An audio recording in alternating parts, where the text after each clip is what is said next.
Инновации в сфере водоснабжения. Водоканал тестирует новую систему учета данных. Результаты профориентационной работы в школах. На зональный чемпионат «Молодые профессионалы» в Сибай приехали школьники из 5 соседних районов. Соблюдение правил – залог жизни и здоровья. ГИБДД проводит очередную профилактическую акцию. Спорт в школах. Стартовал финал муниципального этапа школьной баскетбольной лиги КС «Баскет». Добрый вечер! Вы смотрите выпуск новостей. В студии я, его ведущий Эмилий Шбердин. Подомовой обход со снятием показаний приборов учета коммунальных услуг уходит в прошлое. Уже сегодня городской водоканал тестирует систему, позволяющую передавать данные счетчика дистанционно, без личного участия абонента. В настоящий момент охват системы составляет 50 тестовых абонентов, а уже с января следующего года обещает стать стандартом в этой сфере. О том, как работает умная технология и какие удобства несет абонентам, смотрите в нашем следующем сюжете. Никаких проводов, визитов курирующих служб и фиксации показаний на бумаге. Современные приборы учета коммунальных услуг передают данные напрямую обслуживающей компании посредством радиомодемной связи. Подробная сводка выводится на экран монитора и доступна на сайте поставщика услуг в разделе «Личный кабинет абонента». Само оборудование эксплуатируется в режиме «поставил и забыл». Приборы, которые мы устанавливаем, это их сегодня порядка 50 штук, они работают порядка 12-15 лет. Там независимое питание, передача данных идет без участия абонента. У нас имеется специальное программное обеспечение, которое это показывает. Вот мы проводим сегодня тестирование этой программы и с 1 января, с Нового года запускаем ее в работу уже на полную катушку, значит, будем работать, закупаем оборудование. На следующий год планируем порядка 1500 абонентов перевести на эту новую систему. То есть основное преимущество этой системы это на базе стрижа, вавиот и лоры в том, что проблема ОДН практически ликвидируется. Сегодня проблема в основном связана с тем, что люди, там 8-10 причин, люди не одновременно передают данные по приборам учета. Значит, где-то есть утечки, где-то есть перетоки определенные. И вот и это не дает возможности, значит, и точно определить, где эти расходы, как их найти. А применяя эту систему, когда одномоментно идет передача данных по расходам от абонентов, то есть мы решаем полностью эту проблему. Это новая прогрессивная технология. Обслуживание по новой системе уже получает 50 абонентов, входящих в тестовую группу. Обкатка оборудования производится с сентября месяца и получает исключительно положительные отзывы. Тоже бывает иногда, что оплату с оплатой просрочки иногда допускаешь, или бывает, что забываешь вовремя передавать, и возникают какие-то спорные или конфликтные ситуации. Мы установили данный счетчик, и вот уже месяца, наверное, 1,5-2 он у нас работает. И мы им уже довольны, потому что бегать смотреть, сверку делать, передавать данные уже не надо. То есть все автоматически происходит.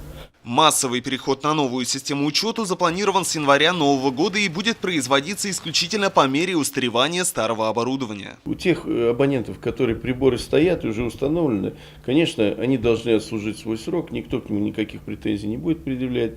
Когда проходит срок эксплуатации, то мы предъявляем новые требования, которые мы уже внесли, не мы внесли, а администрация города актуализировала схему водоснабжения, в которой внесен определенный технический регламент для установки приборов учета. И теперь с 1 января 2018 года практически все приборы в городе должны быть оснащены, то есть вот этими системами передачи данных, или модемами, или радиомодемными приборами.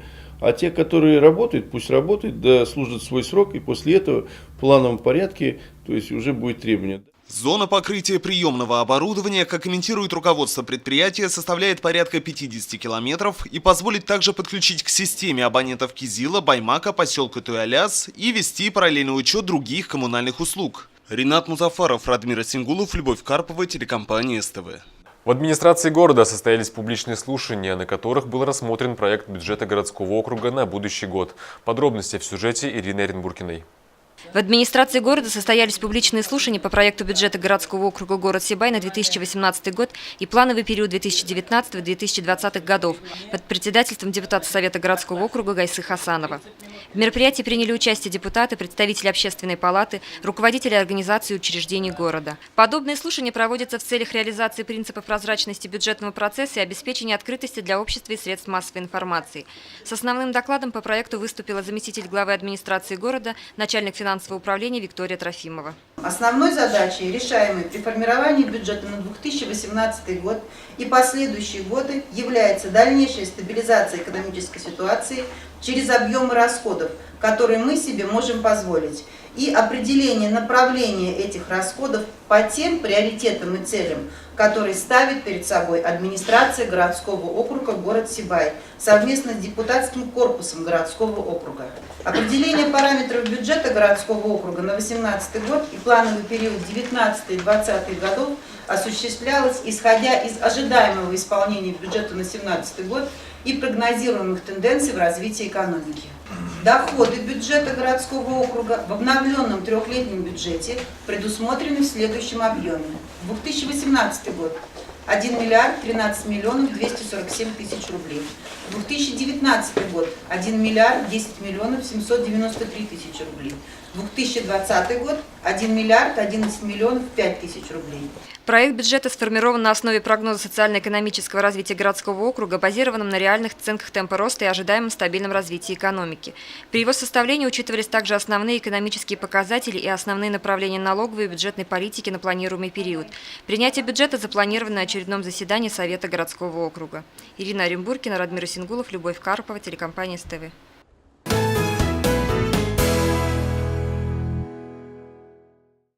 Дорожно-транспортные происшествия с участием пешеходов продолжают происходить с неутешительной скоростью.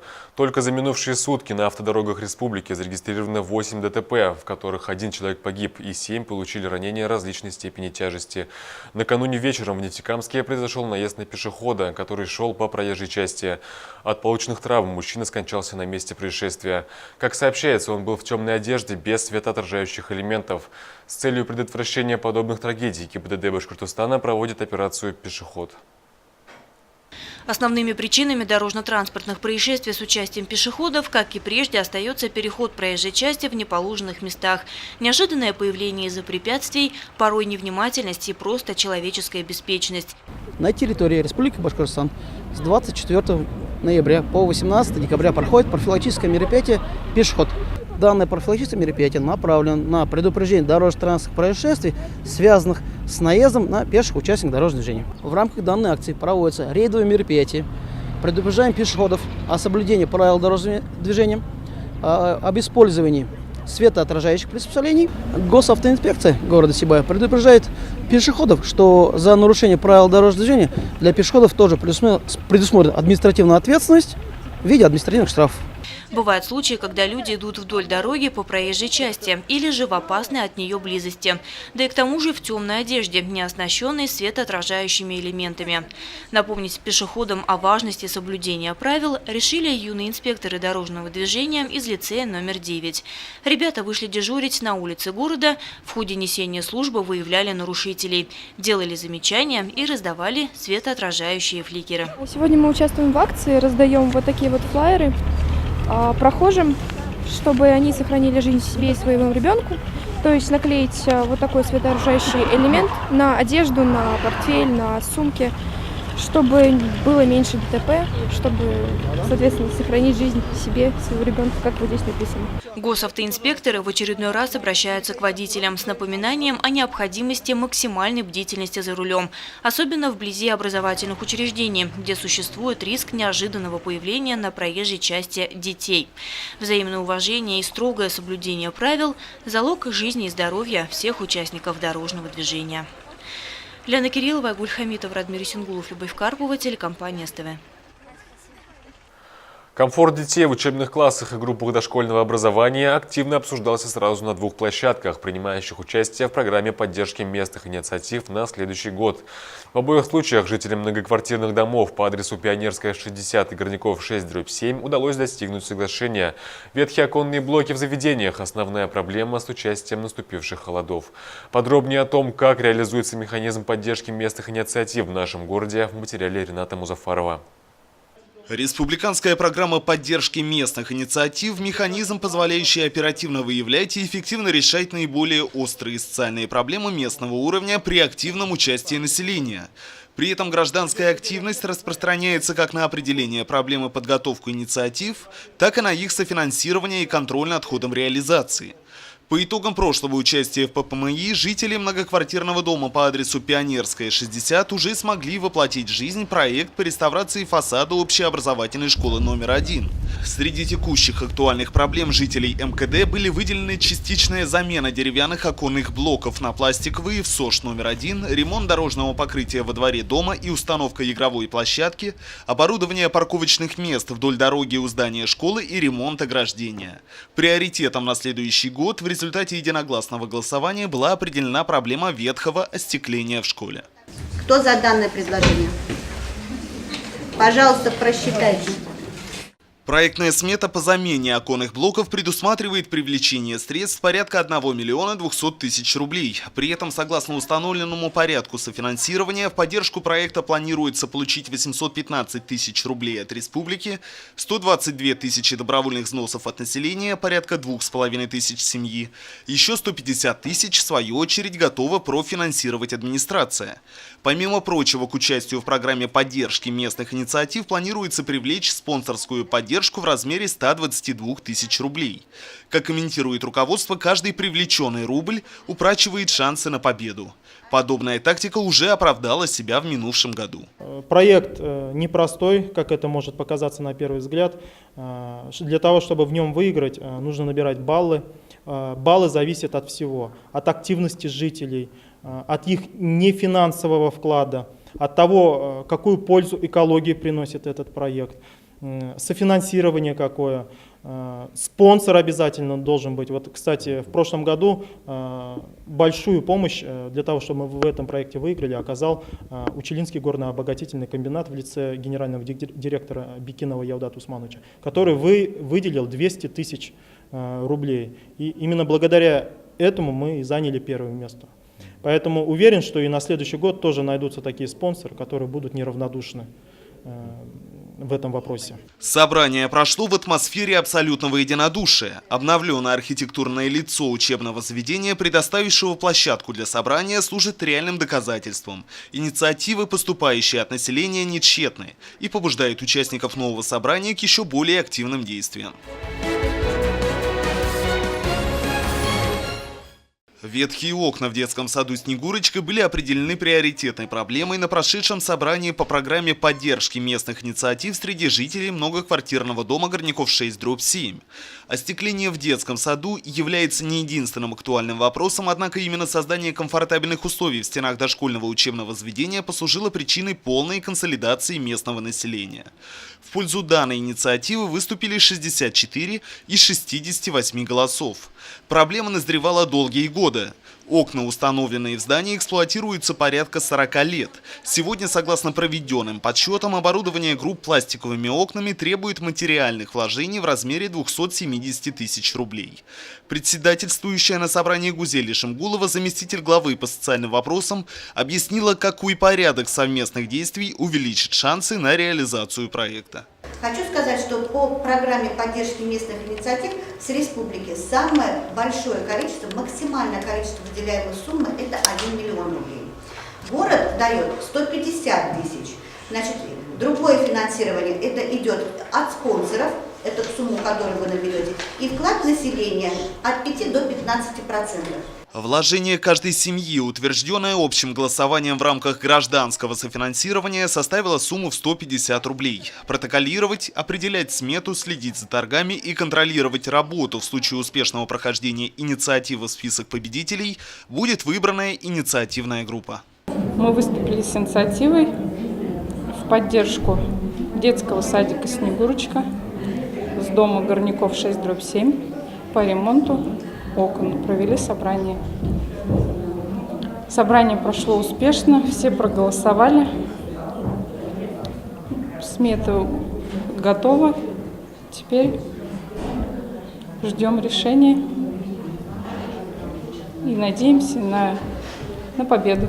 Уникальность данного проекта, как подчеркивают организаторы, состоит в том, что повышение качества жизни зависит в первую очередь от активности граждан. Именно люди решают, какой проект они будут реализовывать и сколько собственных средств они готовы затратить для достижения результата. Ринат Музафаров, Радмир Исингулов, Любовь Карпова, телекомпания СТВ.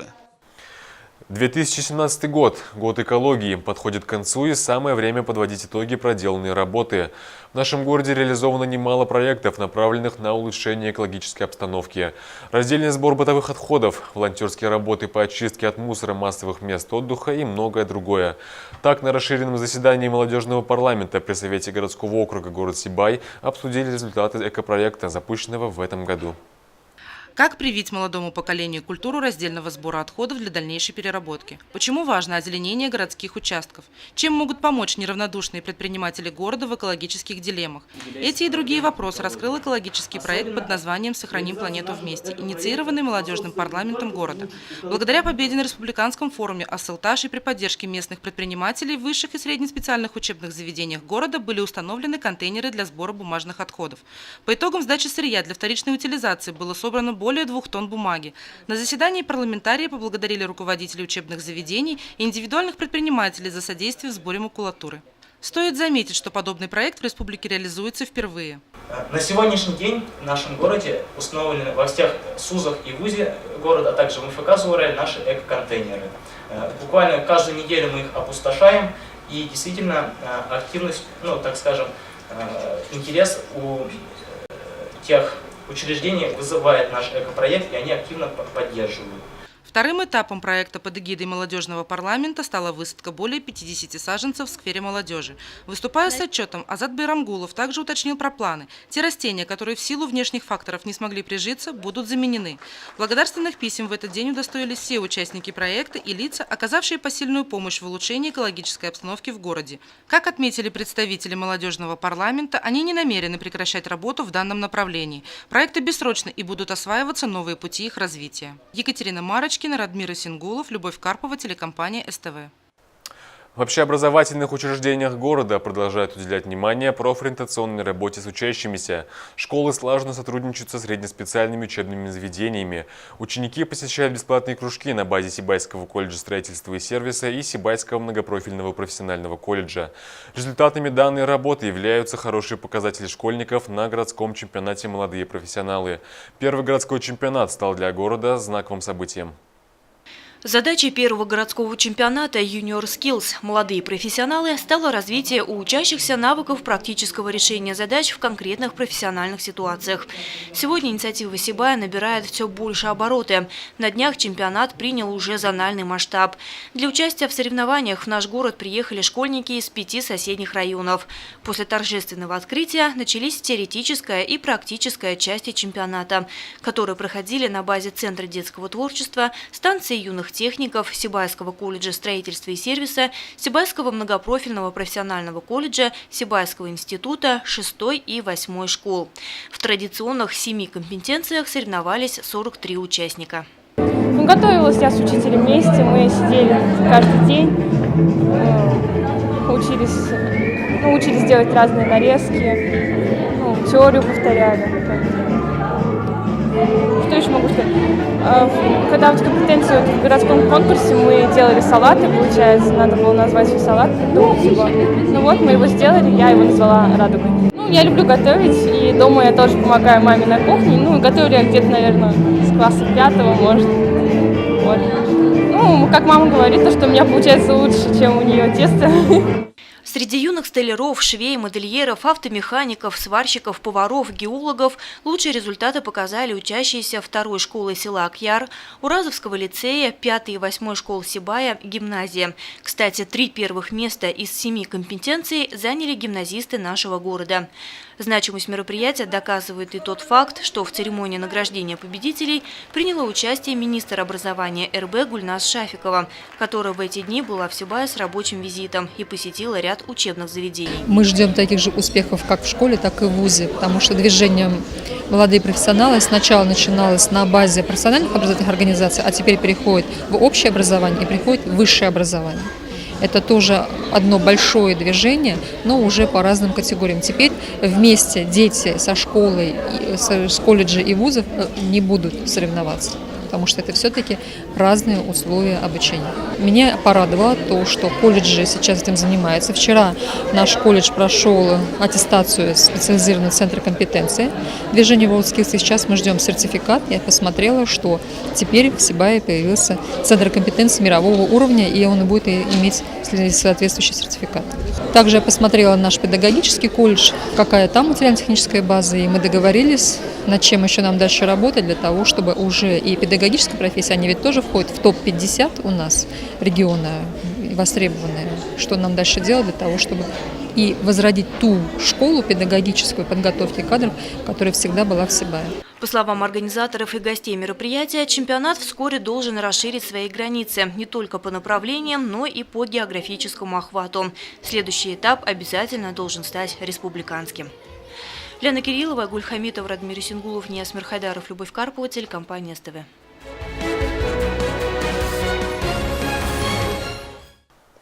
И новости спорта. 12 муниципальных зон охватила 20-я спартакиада школьников Республики Башкортостан, включившая в себя и состязания по баскетболу. В Сибае стартовал финал муниципального этапа школьной лиги КС «Баскет», в котором приняли участие 10 сильнейших команд Зауралья. И 30 витязей прекрасных. Известная строчка авторства Пушкина приходит в голову при виде марширующих баскетбольных команд, представляющих лицо Зауралья. Атлетическая слаженность, эстетический образ спортсменов заведомо готовили гостей и болельщиков к тому, что игры будут зрелищными. Ярко и зажигательно состоялось открытие дивизиональных игр школьной баскетбольной лиги КС «Баскет». Спортсменов приветствовали главный судья соревнований Олег Филиппов и начальник городского отдела образования Гаяз Хасанов, отметившие призеров муниципального этапа чемпионата КС «Баскет» сезона 2017-2018 годов. Победу тогда одержали юноши Сибайской гимназии-интерната и девушки из 9-го лицея.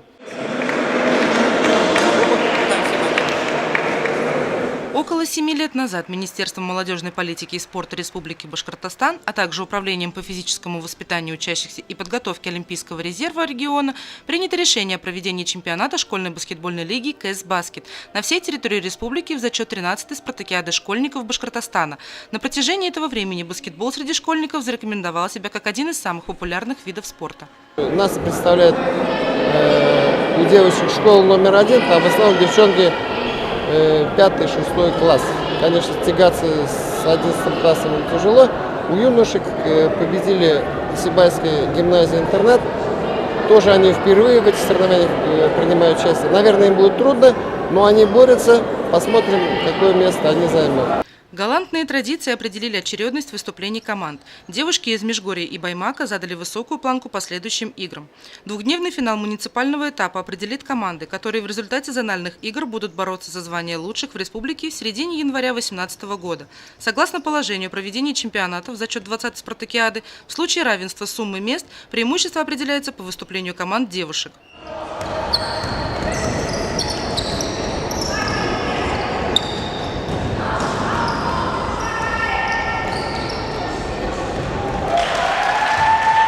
По итогам состязаний среди юношей первое место заняла команда города Училы. Девушки же из Баймака с доблестью отстояли лидирующие позиции. Второе место заняли команды Баймака среди юношей и девушки из Училов. А оба состава, представляющие Межгорье, заслуженно вступили на бронзовую ступень пьедестала. Сибайцы замкнули 4 игроков.